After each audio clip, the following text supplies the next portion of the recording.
राम राम भाई, देख लीजिए, पढ़ लीजिए। ठोस ठोस क्या है?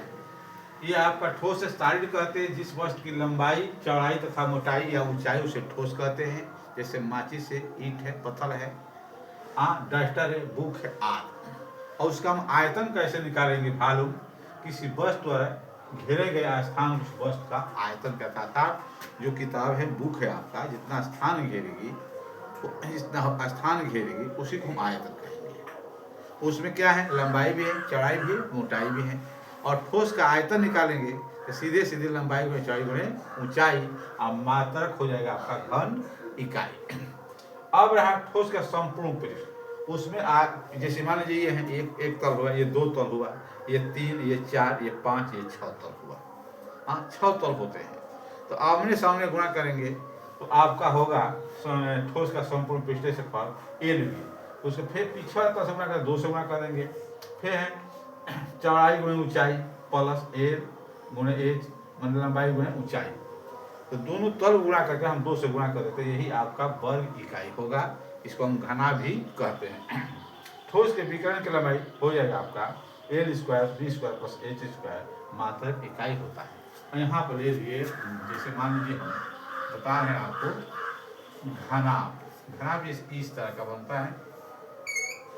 ये आपका है, तो इसी तरह हो जाएगा। जैसे हम घनाभ का भी निकालेंगे, घनाभ का, इसी को ठोस को ही घनाभ कहते हैं। आयतन तो आपका होगा L B H, L B H होगा। मात्रक हो जाएगा आपका घन इकाई। अब इसी घनाभ का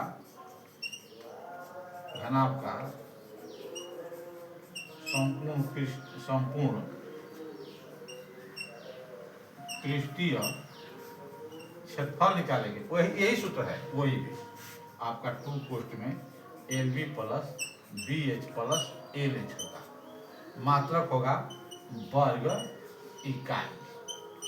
और मान लीजिए कोई सवाल आता है, जैसे घनाकार बॉक्स है, उसमें कितनी लंबी छड़ें रख सकती है, तो इस कोने से हम इस कोने तक रखेंगे, उसका होगा घनाभ के विकर्ण की लंबाई। इसको विकर्ण की लंबाई कहेंगे तो कोष्ठ में हो जाएगा L square plus B square plus H square, और इसका मात्रक इकाई होगा। इस ठोस को ही हम घनाभ कहते हैं। दोनों सूत्र एक ही है।